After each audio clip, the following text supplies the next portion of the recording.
జోష్న కార్తీక్ వాళ్ళ ఇంటి దగ్గరికి వెళ్ళి దీపకు ఫోన్ చేసి ఒంటరిగా బయటికి రమ్మని చెప్తుంది.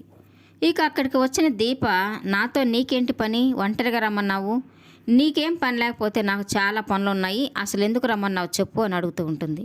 ఇక జోష్న అయితే, అవునా అంత పనేంటో, శౌర్య కూడా స్కూల్కి వెళ్ళి ఉంటుంది కదా, నీ మొదటి మొగుడు అత్త బజార్కి ఏమైనా రమ్మనిందా, లేక మా బావ సినిమాకి ఏమైనా రమ్మన్నాడా, లేకపోతే నీ కొత్త అత్త గుడికి ఏమైనా తీసుకెళ్ళమనిందా అని వ్యంగ్యంగా మాట్లాడుతూ ఉంటుంది. ఇక ఒక్కసారిగా దీపకి చాలా కోపం వచ్చి, ఇలా తింగరగా మాట్లాడి నా చేతిలో దెబ్బలు తిన్నావు సరిపోలేదా, గొప్ప ఇంట్లో పుడితే గౌరవం రాదు, పద్ధతిగా మాట్లాడితేనే గౌరవం వస్తుంది, అది ఎదుటి వాళ్ళకి ఇస్తే వాళ్ళు తిరిగి అదే ఇస్తారు, అసలు ఇంతకీ నన్ను ఎందుకు రమ్మన్నావు చెప్పు, నువ్వెందుకు వచ్చావు అని అడుగుతూ ఉంటుంది. ఇక దీప మాటలకి జోష్న అయితే, నా మెడలో కట్టుకోవడానికి ఒక తాళి కావాలి, గోల్డ్ షాప్కి వెళ్ళి అడిగితే 2-3 లక్షలు అవుతుందని చెప్పారు, డబ్బులుంటే ఏదైనా కొనుక్కోవచ్చు దీప, నాకు నీ మెడలో తాళి కావాలి, ఎంతకిస్తావు, ఫ్రీగా ఏం కాదులే అంటూ కారులో నుంచి ఒక చెక్ తీసి అది చూపిస్తూ ఉంటుంది.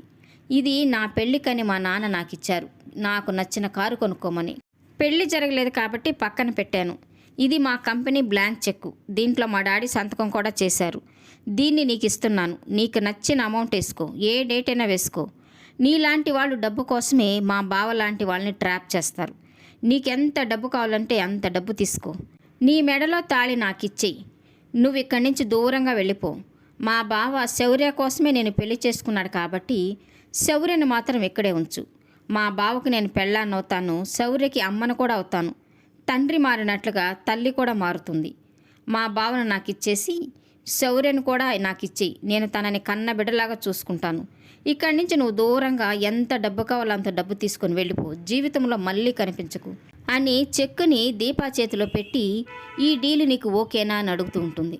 ఇక దీప అయితే స్థిరంగా నిలబడి నేరుగా జోష్న కళ్ళలోకి చూస్తూ ఈ డీలు నాకు ఓకే అని చెప్తూ ఉంటుంది.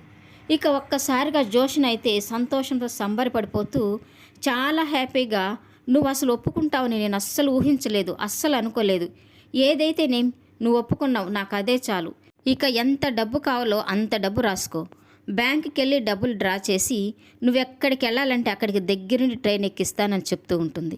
ఇక దీప ఎందుకు అలా చెప్పిందా అనేది జరగబోయే ఎపిసోడ్లో తెలుసుకుందాం.